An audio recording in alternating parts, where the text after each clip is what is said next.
जो लोग, कई लोग हमारा सोशल मीडिया इधर उधर पढ़े लिखे जो बनते अपने आप को थोड़े सड़े हुए माइंड के लोग, जो कहते हैं गोवर्धन जाने से क्या होता है, ब्रज में जाने से क्या होता है, मंदिरों में जाने से क्या होता है। जानते भी हो बाबरे आदमी ये गोवर्धन पर्वत है क्या, जानते भी हो ब्रज है क्या। गोलोक को ही ब्रज क्षेत्र बनाकर ठाकुर जी ने पृथ्वी पर उतारा है, यहां पर लीला करने के लिए। ये साधारण 84 कोस का जो ये ब्रज परिसर है, ये साधारण नहीं है। आज जो मुंबई में है ये साधारण पृथ्वी पे हो, लेकिन जैसे ही ब्रज में प्रवेश करोगे वो साधारण पृथ्वी नहीं है, वो साक्षात गोलोक धाम है जो भगवान ने अपने लीला के लिए पृथ्वी पर उतारा है। जैसे काशी साधारण पृथ्वी नहीं, भगवान भोलेनाथ का अपना एक पर्सनल लोक है, वहां उनका साम्राज्य चलता है, वैसे ही ब्रज में सर्वेश्वरी राधा रानी का साम्राज्य चलता है। तो ये गोवर्धन ब्रज गोलोक ही है। अब गोवर्धन आए कैसे, तो ध्यान से सुनो। ये जो गोवर्धन है ये साधारण नहीं है, ये साक्षात भगवान है। गोवर्धन पर्वत ने भारतवर्ष में पश्चिम दिशा में सालमली द्वीप के भीतर द्रोणाचल पर्वत पत्नी के गर्भ से जन्म ग्रहण किया और उस अवसर पर देवताओं ने गोवर्धन की खूब स्तुति की। जानते थे साधारण नहीं है, द्रोणाचल गिर पर्वत के घर में उनका जन्म हुआ गोवर्धन का, किशोरी जी की आज्ञा के बाद। लेकिन वो तो दूसरी दिशा है। फिर ये ब्रज में कैसे आए, तो ब्रज में आने की भी बड़ी सुंदर कथा है इनकी, कि ब्रज में कैसे गिरिराज पर्वत पहुंचे, ये सुनना चाहिए। वहां पर द्रोणाचल पर्वत के यहां पर गिरिराज महाराज का प्राकट्य हुआ किशोरी जी की इच्छा के बाद। उस समय उसी अवसर पर एक ऋषि पृथ्वी की परिक्रमा करते हुए द्रोणागिरि पर्वत की तरफ पहुंचे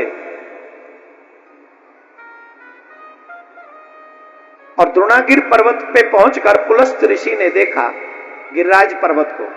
तो गिरिराज पर्वत को देखा, गिरिराज पर्वत बहुत सुंदर थे, सुंदर सुंदर वृक्षावली थी, सुंदर सुंदर गुफाएं थी, उसमें सुंदर सुंदर फल लगे हुए थे, बड़ा अद्भुत था गिरिराज पर्वत। उस गिरिराज पर्वत को देखकर पुलस्त ऋषि के मन में भाव आया कि इस गिरिराज पर्वत को मैं अपने साथ ले जाता हूं काशी, और इसको काशी में स्थापित करूंगा, क्योंकि काशी में पर्वत नहीं, और इस पर्वत पर बैठकर मैं वहां भजन करूंगा, तब करूंगा। तो द्रोणाचल पर्वत से कहा कि ये तुम्हारा पुत्र मुझे बहुत प्रिय है, ये तुम्हारा पर्वत मुझे प्रिय लग रहा है, इसलिए तुम इस पर्वत को मुझे दे दो, मैं इसे काशी में ले जाना चाहता हूं। अब द्रोणाचल पर्वत जानते थे पुलस्त ऋषि कितने तपस्वी हैं, अगर नहीं देंगे तो ये साप दे देंगे। ये सुनते ही रो पड़े, ये मेरा सबसे प्रिय पुत्र है, आपको नहीं दूंगा तो आप मुझे साप दे दोगे, और इसे दूर करने का मेरा मन नहीं है, पर फिर भी मैं आपकी सेवा में इसे समर्पित करता हूं। तो द्रोणागिरि पर्वत ने गिरिराज पर्वत से कहा कि मन क्रम वचन से ऋषि की आज्ञा का पालन करना, जो ये ऋषि कहें वही करना, इनकी विपरीत दिशा में तुम कोई कार्य मत करना।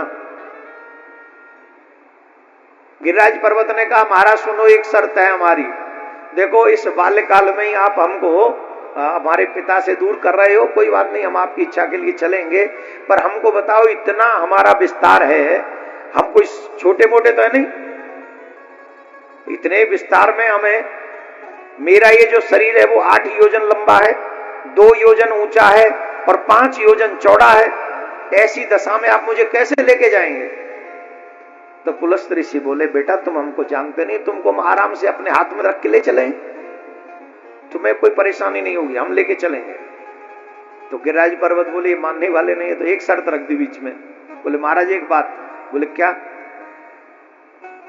जब आप हमको जिस जगह पर पृथ्वी पर विराजमान कर दोगे फिर उससे आगे हम नहीं जाएंगे, ये हमारी शर्त है, यहां से उठाओ और वहां तक ही लेके चलना, बोले ये चिंता ही मत कर तू।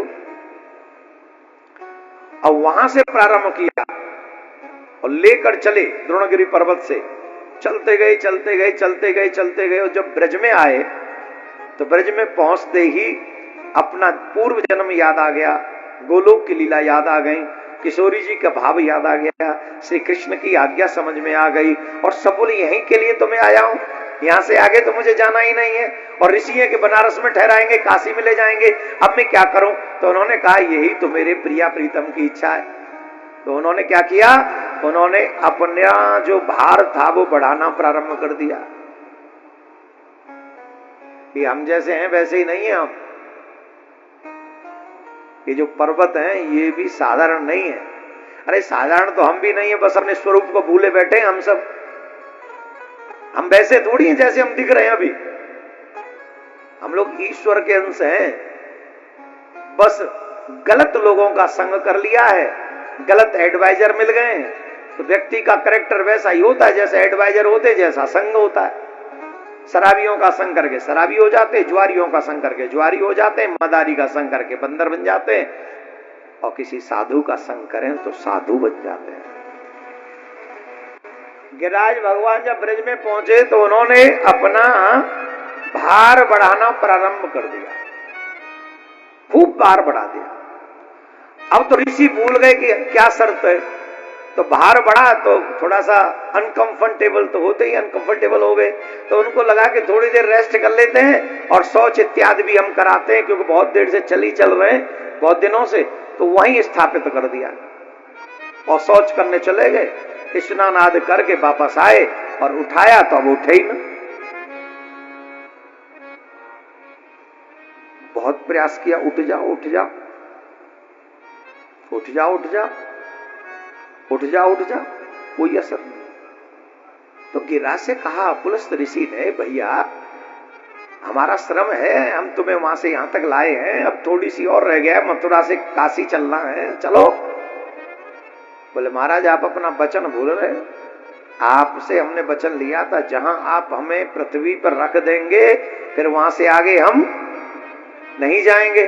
तो अब आप हमें कैसे, आप यहाँ रख दिए, आपको याद नहीं रहा, अब आप हमको यहाँ से आगे ले जाना चाहते हैं, तो आप अपने वचन से झूठ बोल रहे। अब वचन मिथ्या तो नहीं हो सकता, अब तो हम यहीं रहेंगे, अब यहाँ से आगे। तो पुलस्त ऋषि ने कहा बालक समझो, हम तुम्हें काशी के लिए लाए हैं, ये मेरा मनोरथ है कि तुम काशी चलो। बोले पर महाराज वचन अन्यथा होए न मोरा, ये वचन अन्यथा नहीं होगा।